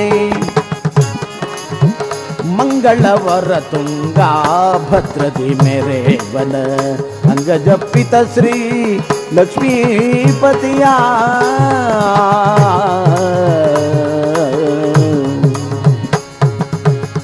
ಮಂಗಳವರ ತುಂಗ ಭದ್ರದಿ ಮೆರೆವದ ಅಂಗಜಪ್ಪಿತ ಶ್ರೀ ಲಕ್ಷ್ಮೀಪತಿಯ ಶೃಂಗಾರ ಮೂರುತಿ ಪುರಂದರ ವಿಠಲನ ಶೃಂಗಾರ ಮೂರುತಿ ಪುರಂದರ ವಿಠಲನ ಕಂಗಳಿಂದಲಿ ಕಂಡೆ ಹಿಂಗಿತು ಭವ ಭಯ ಕಂಡನ ಕನಸಿನಲ್ಲಿ ಗೋವಿಂದನ ಕಂಡೆನ ಕನಸಿನಲ್ಲೇ ಕಂಡೆನ ಕನಸಿನಲ್ಲಿ ಕನಸಿನಲ್ಲಿ ಕನಸಿನಲ್ಲಿ ರಂಗನನ್ನ ಸ್ವಪ್ನದಲ್ಲಿ ಕಂಡು ಸಂತೋಷವಾಯಿತು. ಮರುದಿನ ಬೆಳಗಾಗಿ ಏಳುವಷ್ಟರಲ್ಲಿ ದೂತನೊಬ್ಬನು ಬಂದಿದ್ದಾನೆ. ಓಲೆಯನ್ನು ತೆಗೆದುಕೊಂಡು, ಯಾವ ಓಲೆ? ಜಗದೊಡೆಯ ಶ್ರೀಕೃಷ್ಣನ ನಾಮಕರಣ, ನಂದ ಗೋಕುಲದಲ್ಲಿ ಕೃಷ್ಣ ಪರಮಾತ್ಮನಿಗೆ ನಾಮಕರಣ ಎಂಬುದಾಗಿ ಓಲೆಯನ್ನು ತಂದಾಗ ಮಹಾನುಭಾವರಾದ ಶಾಂತಿ ಸಂತೋಷ ಭರಿತರಾದರಂತೆ. ಶ್ರೀಕೃಷ್ಣ ದರ್ಶನ ಭಾಗ್ಯ ದೊರೆಯಿತಲ್ಲ ಎಂಬುದಾಗಿ ಸಿದ್ಧರಾಗಿ ಹೊರಡುತ್ತಾ ಇದ್ದಾರೆ. ಹೊರಡುವಾಗ ನೆನಪಾಯಿತು, ಮಕ್ಕಳಿರುವ ಮನೆಗೆ, ದೇವರ ಮಂದಿರಕ್ಕೆ ರಿಕ್ತ ಹಸ್ತದಿಂದ ಹೋಗಬಾರದು ಎಂಬುದಾಗಿ. ಯಮುನಾ ನದಿಯ ತೀರದಲ್ಲೇ ಬೆಳೆದಿದ್ದಂತಹ ಬಿದಿರೊಂದನ್ನ ಕತ್ತರಿಸಿ ಕೊಳಲನ್ನು ಮಾಡಿಕೊಂಡ್ರು. ನವಿಲುಗರಿಯೊಂದನ್ನು ಕೈಯಲ್ಲಿ ಹಿಡಿದುಕೊಂಡ್ರು. ಈ ಕೊಳಲನ್ನ ಯಾತಕ್ಕೋಸ್ಕರ ಕೃಷ್ಣನಿಗೆ ತಗೊಂಡು ಹೋಗ್ತಾ ಇದ್ದಾರೆ ಅಂದರೆ ಇದಕ್ಕೊಂದು ಕಾರಣ. ಹಿಂದೆ ತ್ರೇತಾಯುಗದಲ್ಲಿ ರಾಮ ಅವತಾರದಲ್ಲಿದ್ದಾಗ ಶ್ರೀಮನ್ನಾರಾಯಣ 16,000 ಕಪಿವೀರರು ಋಷಿಮುನಿಗಳು ಎಲ್ಲರೂ ಬಂದು ಆ ಪರಮಾತ್ಮನಿಗೆ ಕೇಳ್ತಾ ಇದ್ದಾರಂತಯ್ಯ, ಕೃತಯುಗವು ಮುಗಿದು ನೀನು ವೈಕುಂಠವಾಸನಾಗ್ತಾ ಇದ್ದೀಯ, ನಮ್ಮ ನಾನಾಥರನ್ನಾಗಿ ಮಾಡಿಬಿಟ್ಟು ಹೋಗ್ತಾ ಇದ್ದೀಯಲ್ಲ. ಪರಮಾತ್ಮ ಹೇಳಿದ್ರು, ಚಿಂತೆ ಮಾಡಬೇಡಿ, ನೀವೆಲ್ಲರೂ ಮುಂದೆ ಗೋಪಿಕಾ ಸ್ತ್ರೀಯರಾಗಿ ಹುಟ್ಟಿ ನಾನು ಕೃಷ್ಣನಾಗಿ ಹುಟ್ಟುವಾಗ ಆಗ ನಿಮಗೆ ಆಲಿಂಗನ ಭಾಗ್ಯವನ್ನು ಕೊಡ್ತೇನೆ ಎಂಬುದಾಗಿ ಪರಮಾತ್ಮ ಹೇಳಿದ್ದ. ಆ ಮಾತಿಗೋಸ್ಕರವಾಗಿ 16,000 ಋಷಿಮುನಿಗಳು ಗೋಪಿಕಾ ಸ್ತ್ರೀಯರಾಗಿ ಹುಟ್ಟಿದ್ದಾರೆ. ಈ ಗೋಪಿಕಾ ಸ್ತ್ರೀಯರ ನಡುವೆ ಪರಮಾತ್ಮ ಭೋಗ ವಸ್ತುವಾಗಿ ಬಿಟ್ಟರೆ ಜಗತ್ತಿನ ಗತಿ ಏನು ಎಂಬುದಾಗಿ ಈ ನವಿಲುಗರಿಯನ್ನು ತೆಗೆದುಕೊಂಡು ಹೊರಟಿದ್ದಾರೆ. ಸ್ಪರ್ಶ ಮಾತ್ರೇನ ಭೋಗಂ ಕುರ್ಯಾತ್, ಸ್ಪರ್ಶ ಮಾಡಿದರೆ ಭೋಗ ಸಿಕ್ಕಬೇಕು. ನವಿಲುಗಳು ಹೆಣ್ಣು ಗಂಡುಗಳ ಸಂಪರ್ಕವಿಲ್ಲದೆ ಮೊಟ್ಟೆ ಇಟ್ಟು ಮರಿ ಹಾಕೋದು. ಗಂಡಿನವಿಲು ಯೌವನಕ್ಕೆ ಬಂದಾಗ ಬಹಳ ಬಣ್ಣ ಬಣ್ಣಯುಕ್ತವಾದ ತನ್ನ ಗರಿಗಳನ್ನು ಬಿಚ್ಚಿ ತಕ ತಕ ತಕ ತಕನೆ ಕುಣಿಯುತ್ತೆ. ಆ ವಿರಹದಿಂದಿರುವ ಗಂಡನವಿನ ಕಣ್ಣಿನಲ್ಲಿ 2 ತೊಟ್ಟು ನೀರು ಬರುತ್ತೆ. ಆ 2 ತೊಟ್ಟು ನೀರನ್ನ ಹೆಣ್ಣಿನವಿಲು ತಟ್ಟನೆ ಅಲ್ಲಿಯೇ ಬಂದು ಕುಡಿದು ಬಿಡುತ್ತೆ, ಮೊಟ್ಟೆ ಹಿಟ್ಟು ಮರಿ ಹಾಕುತ್ತೆ. ಆದ್ದರಿಂದ ಸ್ಪರ್ಶ ಮಾತ್ರೇಣ ಭೋಗಂ ಕುರ್ಯಾತ್. ಕೃಷ್ಣನೂ ಕೂಡ ಬ್ರಹ್ಮಚಾರಿಯಾಗಿ ಉಳಿಯಲಿ ಎಂಬುದಾಗಿ ನವಿಲುಗರಿಯನ್ನು ಶಿಕ್ಷಿಸಿದ್ರು.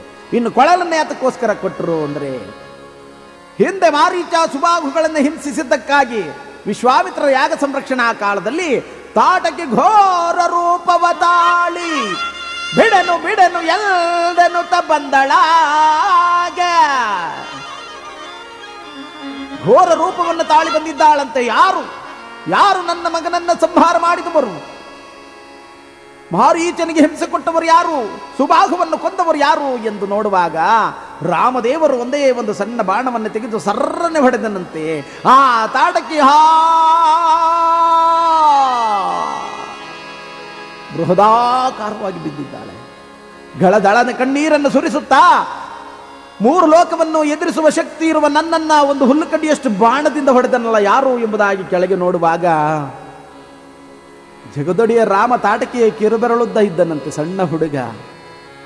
ಮಹತಾಯಿ ಹಳ್ಳಿಯೇ ರಾಮಧ್ಯಾನ ಮಾಡ್ತಾಳಂತೆ ಮೋಕ್ಷಕ್ಕಾಗಿ. ರಾಮ ನಿನ್ನ ನಾಮ ಮಹಿಮೆ ಎಂಥ ಮಧುರವೋ, ರಾಮ ನಿನ್ನ ಜಯ ರಾಮ ನಿನ್ನ ಸೀತಾರಾಮ ನಿನ್ನ ನಾಮ ಮಹಿಮೆ ಎಂಥ ಮಧುರವೋ, ರಘುರಾಮ ನಿನ್ನ ಮಹಿಮೆ ಎಂಥ ಮಧುರವೋ, ರಘುರಾಮ ನಿನ್ನ ಮಹಿಮೆ ಎಂಥ ಮಧುರವೋ, ರಾಮ ನಿನ್ನ ಜಯ ರಾಮ ನಿನ್ನ ನಾಮ ಮಹಿಮೆ ಎಂಥ ಮಧುರವೋ.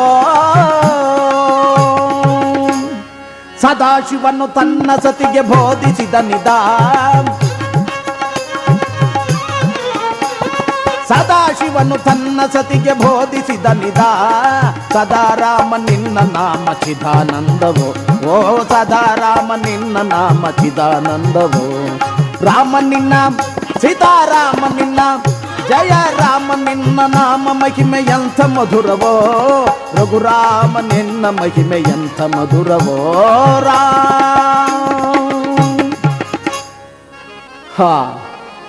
ನಿನ್ನ ನಾಮವೇ ಮಧುರ ಅಂದುಕೊಂಡಿದ್ದೆ.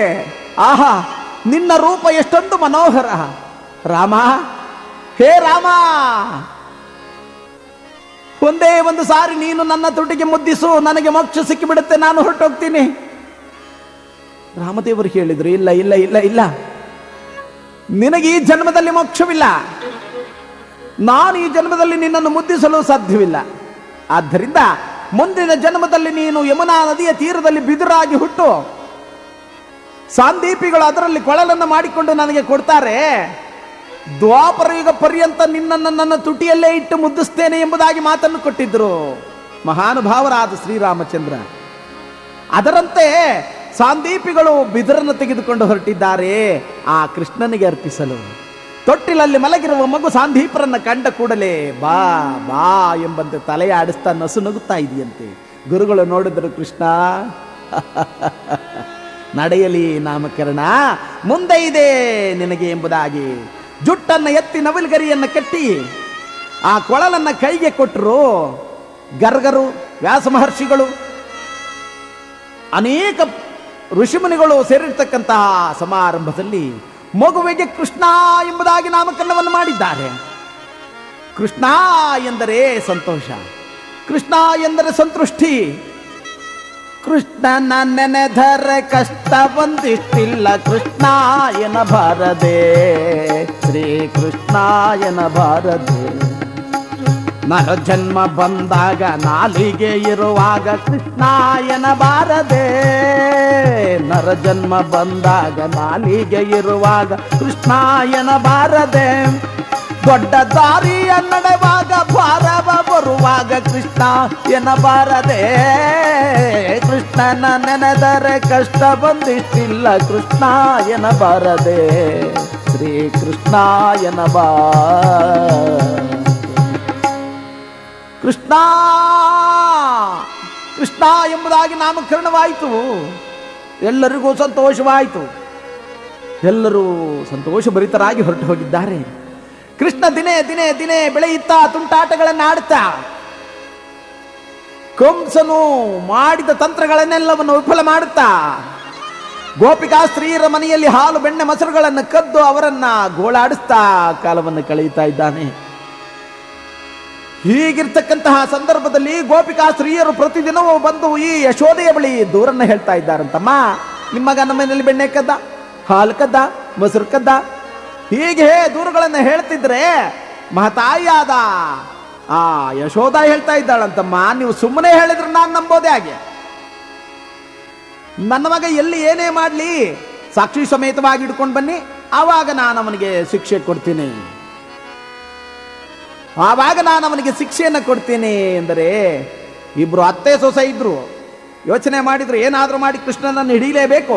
ಇವತ್ತು ಬೆಣ್ಣೆ ತಿನ್ನೋಕೆ ಬರ್ತಾನೆ, ಅವನನ್ನು ಹಿಡಿದು ಬಿಡೋಣ ಅಂತ ಹೇಳಿ ಇಬ್ಬರು ಕೆಳಗಡೆ ಚಾಪೆ ಹಾಸ್ಕೊಂಡು ಮಲಕ್ಕೊಂಡು ತಾವು ಮಲಗಿರೋದ್ರ ಮೇಲೆ ನಿಲುವನ್ನು ಕಟ್ಟಿ ಬೆಣ್ಣೆಯನ್ನು ಇಟ್ಟು ಅದರಲ್ಲಿ ಮಜ್ಜಿಗೆ ಒಯ್ದ್ರು.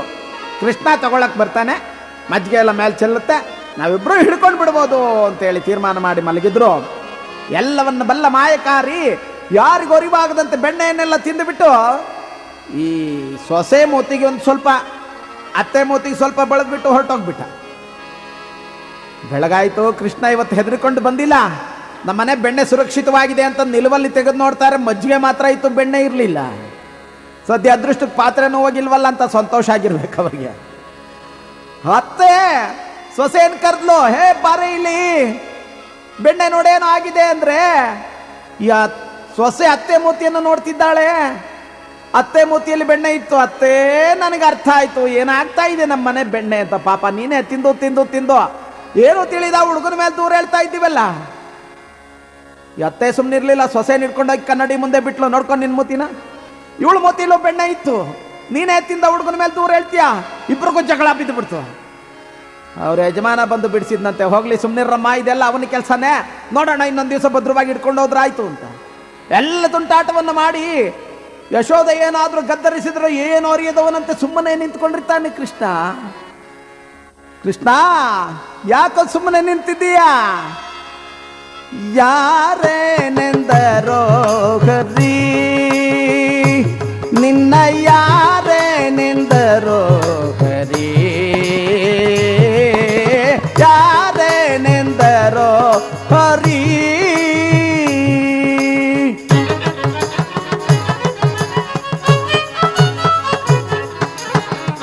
ಗೊಲ್ಲರ ಮನೆಯಲ್ಲಿ ಬೆಣ್ಣೆ ಕದ್ದೆ ಎಲ್ದು ಸುಳ್ಳು ಹೇಳುವರೇನೋ.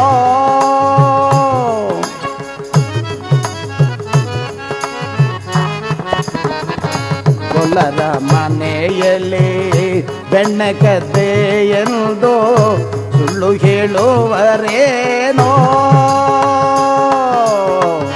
ಸಲ್ಲದ ಮಾತನಾಡಿ ಗುಳ್ಳು ಮಾಡುವರೇನೋ. ಸಲ್ಲದ ಮಾತನಾಡಿ ಗುಳ್ಳು ಮಾಡುವರೇನೋ. ಪುಳ್ಳಲೋಚನನಿ ಸುಮ್ಮನಿರುವೆಯೇನೋ. ಪುಳ್ಳಲೋಚನನಿ ಸುಮ್ಮನಿರುವೆಯೇನೋ. ಸುಮ್ಮನಿರುವೆಯೇನೋ. ಸುಮ್ಮನಿರುವೆಯೇನೋ. ಯಾರೇನೆಂದರೋ ಕರಿ, ನಿನ್ನ ಯಾರೇನೆಂದರೋ.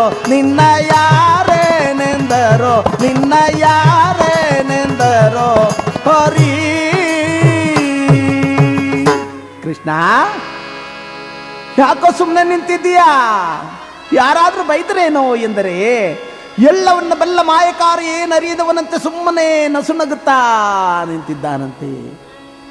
ಯಶೋಧ ಯೋಚನೆ ಮಾಡಿದ್ಲು, ಆಹಾ, ಈ ಭಗವಂತ ನನಗೆ ಕರುಣಿಸಿರುವ ಈ ಭಾಗ್ಯವೇ ಸರ್ವಶ್ರೇಷ್ಠವಾದದ್ದು. ಇವನ ಮನಸ್ಸಿಗೆ ಯಾವ ನೋವಾಗದಂತೆ ನಾನು ಇವನನ್ನು ಪೋಷಣೆ ಮಾಡಬೇಕು ಎಂಬುದಾಗಿ ದಿನೇ ದಿನೇ ದಿನೇ ದಿನೇ ಆತನನ್ನ ಸಂರಕ್ಷಣೆ ಮಾಡ್ತಾ ಇದ್ದಾಳೆ. ಮತ್ತು ಕೃಷ್ಣನ ತುಂಟಾಟಗಳು ಹೆಚ್ಚಾಗ್ತಾ ಇದೆ.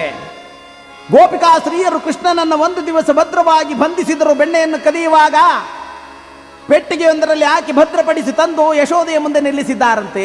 ಮಾ ನೋಡಮ್ಮ, ನಿನ್ನ ಮಗ ಕಳ್ಳನಲ್ಲ ಒಳ್ಳೆಯವನಂತ ಹೇಳ್ತಾ ಇದೆಯಲ್ಲ, ಹಿಡಿದು ತಂದಿದ್ದೇವೆ ಅವನನ್ನ. ಯಶೋದೆ ನಗುತ್ತಾ ಹೇಳ್ತಾಳ, ನನ್ನ ಮಗ ಕಳ್ತನ ಮಾಡಿದ್ದಾನ? ಹೌದಮ್ಮ, ಪೆಟ್ಟಿಗೆಲ್ಲ ಹಾಕೊಂಡು ಬಂದಿದ್ದೀವಿ ನೋಡು. ಹಾಗಾದ್ರೆ ತೆಗೀರಿ ಪೆಟ್ಟಿಗೆನ ಅಂದ್ರೆ ಈ ಪೆಟ್ಟಿಗೆ ತೆಗಿತಿದ್ದಂಗೆ ಆಯಮ್ಮನ ಗಂಡನೇ ಇದ್ದ ಪೆಟ್ಟಿಗೆನಲ್ಲಿ ಕೃಷ್ಣ ಇಲ್ಲ. ಯಶೋದೆ ನಗ್ತಾ ಇದ್ದಾಳ, ಕೃಷ್ಣ ಕೃಷ್ಣ ಎಂದ್ರೆ ಅಮ್ಮ ಅಂತ ಓಡಿ ಬಂದ. ಎಲ್ಲರೂ ಸುಮ್ಮನೆ ನಿಂತು ಬಿಟ್ಟಿದ್ದಾರಂತೆ. ಹೀಗೆ ಕೃಷ್ಣ ಅನೇಕ ವಿಧವಾದ ತುಂಟಾಟಗಳನ್ನು ಆಡ್ತಾ ಗೋಪಿಕಾ ಸ್ತ್ರೀಯರನ್ನು ಗೋಳಾಡಿಸ್ತಾ ಕಾಲವನ್ನು ಕಳೆಯುತ್ತಿದ್ದರೆ ಯಶೋಧಿ ಯೋಚನೆ ಮಾಡಿದಳು, ಈ ಕೃಷ್ಣನಿಗೆ ಯೋಗ್ಯ ಗುರುವಿನಲ್ಲಿ ವಿದ್ಯಾಭ್ಯಾಸವನ್ನು ಮಾಡಿಸಬೇಕು ಎಂಬುದಾಗಿ ಯಮುನಾ ನದಿಯ ತೀರದಲ್ಲಿ ಆಶ್ರಮವನ್ನು ನಡೆಸ್ತಕ್ಕಂಥ ಸಾಂದೀಪರಲ್ಲಿಗೆ ಕರೆದುಕೊಂಡು ಬಂದಿದ್ದಾರೆ ಕೃಷ್ಣನನ್ನು ವಿದ್ಯಾಭ್ಯಾಸಕ್ಕಾಗಿ. ಕೃಷ್ಣ, ಬಲರಾಮ, ಕುಚೇಲ ಇನ್ನೂ ಅನೇಕ ಸ್ನೇಹಿತರೊಂದಿಗೆ ಗುರುಕುಲಕ್ಕೆ ಕಳಿಸಿದರಂತೆ. ಗುರುಕುಲದ ಬಾಗಿಲಿಗೆ ಬಂದಾಕ್ಷಣ ಸಾಂದೀಪಿಗಳು ನೋಡಿದ್ರು ಕೃಷ್ಣ.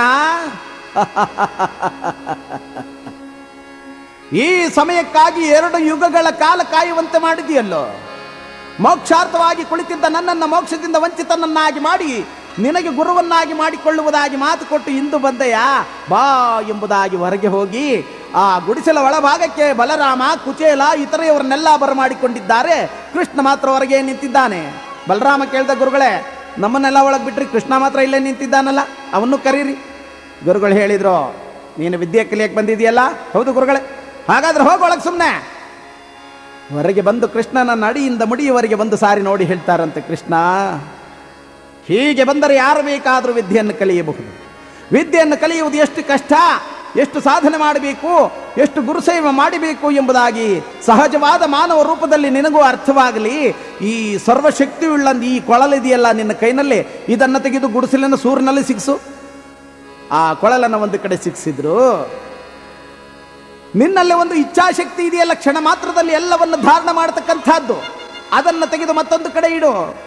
ಆ ಗುಡಿಸಲ ಹೊರಭಾಗದಲ್ಲಿ ಇಚ್ಛಾಶಕ್ತಿಯನ್ನು ತೆಗೆದಿಟ್ಟರು. ಒಳಗೆ ಬಾ ಎಂದರೆ ಕೃಷ್ಣ ಅರಿಯದ ದಡ್ಡನಂತೆ ಒಳಗೆ ಹೋಗ್ತಾ ಇದ್ದಾನಂತೆ. ಬಲರಾಮ ಕುಚೇಲ ನೋಡಿದ್ರು, ಏನೋ ಇದು ಕೃಷ್ಣ, ಪಾದರಸ ಇದ್ದಂಗಿದ್ದ ಅವನು ದಡ್ಡನಾಗಿ ಬಿಟ್ಟಿದೆಯಲ್ಲೋ, ದಡ್ಡಂತರ ನಡ್ಕೊಳ್ತಾ ಇದೀಯಾ. ಬಹುಕಾಲ ವಿದ್ಯಾಭ್ಯಾಸವಾಗ್ತಾ ಇದೆ. ಇತರೆ ಶಿಷ್ಯರೆಲ್ಲ ದಿನೇ ದಿನೇ ದಿನೇ ಗುರುವಿನೊಳಗಣ ಅರಿವನ್ನು ತಮ್ಮದಾಗಿಸಿಕೊಳ್ಳುತ್ತಿದ್ರೆ ಕೃಷ್ಣನಿಗೆ ಎದೆ ಸೀಳಿದರೂ ಒಂದು ಅಕ್ಷರ ಬರ್ತಾ ಇಲ್ಲ. ಗುರುವು ಹೇಳಿದ ವಿದ್ಯೆಯೆಲ್ಲ ನಿರರ್ಥಕವಾಗ್ತಾ ಇದೆ. ಕೃಷ್ಣ ಯೋಚನೆ ಮಾಡಿದ, ಇದು ನನ್ನ ಪರೀಕ್ಷೆ. ಇಲ್ಲ ಇಲ್ಲ, ಇಲ್ಲಿ ನಾನು ವಿದ್ಯಾಭ್ಯಾಸವನ್ನು ಮಾಡಲು ಸಾಧ್ಯವಿಲ್ಲ, ಇಲ್ಲಿಂದ ಓಡಿ ಹೋಗುವುದೇ ಒಳ್ಳೆಯದು ಎಂಬುದಾಗಿ ಒಂದು ದಿನ ಮಲಗಿರುವಾಗ ಮಧ್ಯರಾತ್ರಿಯಲ್ಲಿ ಎಲ್ಲರೂ ಮಲಗಿರುವಾಗ ನಿಧಾನವಾಗಿ ಎದ್ದು ಹೊರಟನಂತೆ. ಈ ಕುಚೇಲ ಏನು ಮಾಡಿದ್ದ, ಕೃಷ್ಣನ ಪಂಚೆಗೂ ತನ್ನ ಪಂಚೆಗೂ ಗಂಟಾಕೊಂಡು ಮಲಿಕೊಂಡು ಬಿಟ್ಟಿದ್ದ. ಕೃಷ್ಣ ಎದ್ದೊಡನೆ ಕುಚೇಲ ಎಚ್ಚರವಾದ, ಓಡಿ ಹೋಗಿ ಕೃಷ್ಣನನ್ನು ಹಿಡ್ಕೊಂಡ. ಕೃಷ್ಣ, ಗುರುವಿಗೆ ಗುಲಾಮನಾಗುವ ತನಕ ದೊರಕದಯ್ಯ ಮುಕುತಿ. ಹೇ ಕೃಷ್ಣ, ಪ್ರತಿಯೊಬ್ಬರು ಗುರುವಿಗೆ ಸೇವೆಯನ್ನು ಮಾಡಬೇಕು. ಗುರುವಿನಿಂದ ಆಶೀರ್ವಾದವನ್ನು ಪಡೆದಾಗಲೇ ಜನ್ಮ ಸಾರ್ಥಕವಾಗುವುದು. ಬೇಡ ಕೃಷ್ಣ, ಬೇಡ, ಇಂತಹ ಅನರ್ಥವನ್ನು ಮಾಡಿ ನೀನು ಓಡಿ ಹೋಗಬೇಡ, ಬಾ ಎಂಬುದಾಗಿ ಕರೆದು ಮಲಗಿಸಿದ್ದಾನಂತೆ. ಕೃಷ್ಣ ಎಷ್ಟೇ ಪ್ರಯತ್ನ ಮಾಡಿದರೂ ಒಂದು ಅಕ್ಷರವನ್ನು ಆ ಗುರುವಿನಿಂದ ಕಲಿಯಲು ಸಾಧ್ಯವಾಗ್ತಾ ಇಲ್ಲ. ಬಹುದಿನವಾಯಿತು. ಗುರುಗಳು ತಾವು ಸುಮ್ಮನೆ ಏನರಿಯದವರಂತೆ ಇದ್ದಾರೆ. ಒಂದು ದಿವಸ ಕೃಷ್ಣ ತೀರ್ಮಾನ ಮಾಡಿದ, ಇಲ್ಲ ನಾನು ಹೋಗಲೇಬೇಕು ಎಂಬುದಾಗಿ. ಎಲ್ಲರೂ ನಿದ್ರೆ ಮಾಡುವಾಗ ದಡದಡನೆ ಎದ್ದು ಬಂದು ಬಾಗಿಲನ್ನು ತೆರೆದು ಒಂದು ಹೆಜ್ಜೆಯನ್ನು ಹೊರಗಿಟ್ಟನಂತೆ. ಗುರುಗಳು ಬಂದು ಥಟ್ಟನೆ ಕೈಯನ್ನು ಹಿಡಿದುಕೊಂಡ್ರು. ಕೃಷ್ಣ, ಯಾಕೋ ಓಡಿ ಹೋಗ್ತಾ ಇದ್ದೀಯ? ವಿದ್ಯೆ ಕಲಿಯೋದು ಕಷ್ಟ ಆಗ್ತಾ ಇದೆಯಪ್ಪ. ಕೃಷ್ಣ ಹೇಳಿದ, ಗುರುಗಳೇ ಅಪರಾಧವಾಯಿತು ನನ್ನದು, ಗೈದಪರಾಧಕ್ಕೆ ಕ್ಷಮೆ ಇರಲಿ, ಮನ್ನಿಸುವ ಮನ ನಿಮಗಿರಲಿ. ನಾನು ಮಾಡಿದ ಅಪರಾಧಕ್ಕೆ ನನಗೆ ಕ್ಷಮೆ ಇರಲಿ ಗುರುವೇ. ಆದರೆ ಏನು ಮಾಡುವುದು, ಎಷ್ಟು ಪ್ರಯತ್ನ ಮಾಡಿದರೂ ಒಂದಕ್ಷರವೂ ನನ್ನ ಹೃದಯವನ್ನು ಸೇರ್ತಾ ಇಲ್ಲ. ನನ್ನನ್ನು ಬಿಟ್ಟು ಬಿಡಿ, ನಾನು ಹೋಗ್ತೇನೆ ಎಂದರೆ ಗುರುಗಳು ಹೇಳಿದರು, 2 ಯುಗಗಳನ್ನು ನಾನು ವ್ಯರ್ಥ ಮಾಡಿಕೊಂಡಿದ್ದೇನೆ ನಿನಗೋಸ್ಕರ, ನಿನ್ನನ್ನು ಬಿಡೋದಕ್ಕ ಕೃಷ್ಣ, ಬಾ ಬಾ ಎಂಬುದಾಗಿ ಹೊರಗೆ ಕರೆದುಕೊಂಡು ಬಂದು ಆ ಹೊರಗಿಟ್ಟಿದ್ದ ಇಚ್ಛಾಶಕ್ತಿಯನ್ನು ಕೃಷ್ಣನಲ್ಲಿ ಸೇರಿಸಿದರು. ಒಳಗೆ ಕರೆದುಕೊಂಡು ಹೋಗಿ ಕೃಷ್ಣನ ತಲೆಯ ಮೇಲೆ ತಮ್ಮ ವರದ ಹಸ್ತವನ್ನು ಇಟ್ಟಾಕ್ಷಣವೇ ಸಾಂಖ್ಯದಿಂದ ಪರಿಪೂರ್ಣದವರೆಗೆ ಪರಿಪೂರ್ಣತೆಯನ್ನು ಪಡೆದಿದ್ದಾನೆ ಕೃಷ್ಣ. ಎಲ್ಲ ವಿದ್ಯೆಗಳು ಪ್ರಾಪ್ತವಾಯಿತು. ಹೊರಗೆ ಹೋಗಿ ಕೊಳಲನ್ನು ತಂದು ಕೈಗೆ ಕೊಟ್ಟರು. ಕೃಷ್ಣ ದಡ ದಡ ದಡ ದಡ ದಡ ಹೋಗ್ತಾ ಇದ್ದಾನೆ. ಕೃಷ್ಣ ಅಂತ ಹೋಗಿ ಕಾಲನ್ನು ಹಿಡಿದ್ರು ಗುರುಗಳು. ಕೃಷ್ಣ ಕೇಳಿದ, ಯಾರು ನೀವು? ಕೃಷ್ಣ, ಇಷ್ಟು ಬೇಗ ಮರೆತು ಬಿಟ್ಟೇನೋ? ನಾನು ನಿನ್ನ ಗುರು ಸಾಂದೀಪಿ, ಏನಾಗಬೇಕು ನನ್ನಿಂದ? ಕೃಷ್ಣ, ಏನು ನೀನು ಕೇಳ್ತಾ ಇರೋ ಮಾತು? ಸಲ್ಲದೋ ಕೃಷ್ಣ ಸಲ್ಲದೋ, ಸಲ್ಲದೋ ಕೃಷ್ಣ ಸಲ್ಲದೋ, ಸಿರೆ ವಲ್ಲಭ ಇದ ನೋಡಿ ಪಾಲಿಸಬೇಕು, ಸಲ್ಲದೋ ಕೃಷ್ಣ ಸಲ್ಲದೋ.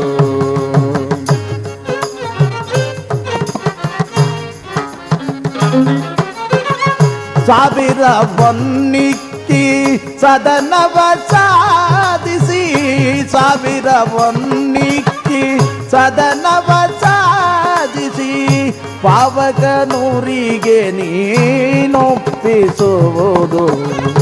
ಪಾವಕನೂರಿಗೆ ನೀನೊಪ್ಪಿಸುವುದು, ಸಲ್ಲದೋ ಕೃಷ್ಣ ಸಲ್ಲದೋ.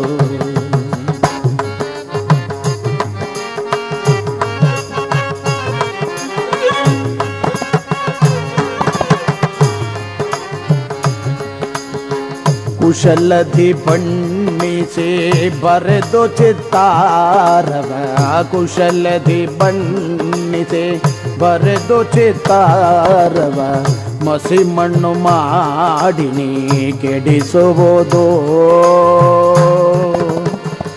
ಬಹುಕಾಲ ಮೋದಿಸಿ ಸಾಕಿದ ಗಿಳಿಯನು, ಬಹುಕಾಲ ಮೋದಿಸಿ ಸಾಕಿದ ಗಿಳಿಯನು, ಬಾವುಲಿಗಳಿಗೆ ನೀನೊಪ್ಪಿಸುವುದು,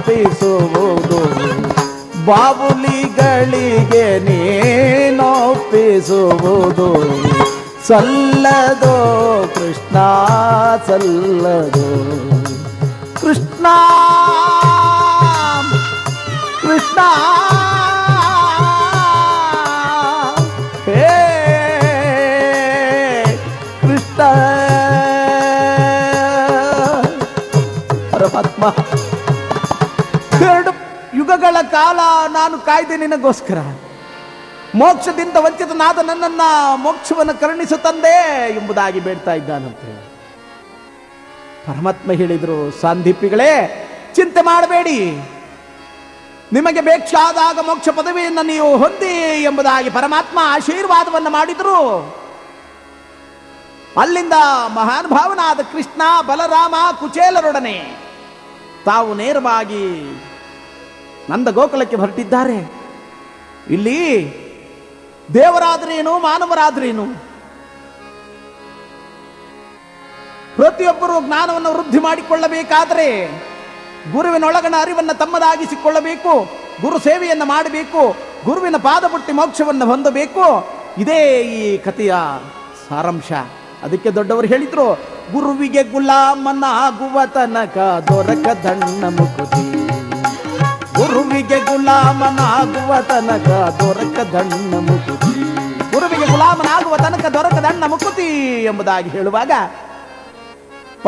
ಪರಮಾತ್ಮನಾದ ಜಗದೊಡೆಯ ಶ್ರೀಕೃಷ್ಣನು ಕೂಡ ಗುರುವಿನಲ್ಲಿ ಸೇರಿ ಗುರುವಿನ ಅನುಗ್ರಹವನ್ನು ಪಡೆದನೇ ಇಲ್ಲವೇ ಎಂಬತಕ್ಕಂತಹ ಈ ಸತ್ಯಕಥೆಯನ್ನು ತಿಳಿಯುವುದೇ ಶ್ರೀಕೃಷ್ಣ ಗುರುದರ್ಶನ ಎಂಬತಕ್ಕಂತಹ ಈ ಕಥೆಯ ಸಾರಾಂಶ. ಈ ಕಥೆಯನ್ನ ಕೇಳಿದ ಪ್ರತಿಯೊಬ್ಬರಿಗೂ ಭಗವಂತನು ಮಂಗಳವನ್ನು ಉಂಟು ಮಾಡಲಿ ಎಂಬುದಾಗಿ ಈ ಕಥೆಗೆ ಮಂಗಳವನ್ನು ಹೇಳೋಣ. ಮಂಗಳವಾಗಲಿ ಸರ್ವತಿಗೆ, ಶುಭ ಮಂಗಳವಾಗಲಿ ಅಮಿತರಿಗೆ, ರಾಯರ ರಾಯ ಎನಿಸಿ ಮೆರೆವ, ರಾಯರ ರಾಯ ಎನಿಸಿ ಮೆರೆವ, ರಾಘವೇಂದ್ರ ಗುರು ರಾಯರಿಗೆ ಮಂಗಳವಾಗಲಿ ಸರ್ವರಿಗೆ, ಶುಭ ಮಂಗಳವಾಗಲಿ ಅಮಿತರಿಗೆ. ಮಂಗಳೋ ಮಂಗಳೋ ಮಂಗಳೋ ಅಸತೋಮ ಸದ್ಗಮಯ ತಮಸೋಮ ಜ್ಯೋತಿರ್ಗಮಯ ಮೃತ್ಯೋಮ ಅಮೃತಂಗಮಯ. ಓಂ ಶಾಂತಿ ಶಾಂತಿ ಶಾಂತಿ. ನೀವು ಈ ತನಕ ಕೇಳಿದ ಹರಿಕತೆ ಕೀರ್ತನಾ ವಿಚಕ್ಷಣ ದಿವಂಗತ ಶ್ರೀ ಆರ್ ಗುರುರಾಜುಲು ನಾಯ್ಡೂರವರ ಸ್ಮರಣಾರ್ಥ. ತತ್ವಪ್ರಿಯ ಶ್ರೀ ಎಂ ನಾರಾಯಣದಾಸ್ರವರ ಮಾರ್ಗದರ್ಶನದಲ್ಲಿ ಶ್ರೀ ಜಿ ಸೋಮಶೇಖರ ದಾಸವರ ಕಂಠಸಿರಿಯಲ್ಲಿ ಮೂಡಿ ಬಂದಿರುವ ಚೊಚ್ಚಲ ಕಾಣಿಕೆ ಶ್ರೀಕೃಷ್ಣ ಗುರುದರ್ಶನ ಹರಿಕತೆ. ನಮ್ಮ ಮುಂದಿನ ಕಾಣಿಕೆಯ ನಿರೀಕ್ಷೆಯೊಂದಿಗೆ ಕೀರ್ತನಾಕಾಂಕ್ಷಿಗಳ ಆಶೀರ್ವಾದ ಸದಾ ನಮ್ಮ ಮೇಲಿರಲಿ.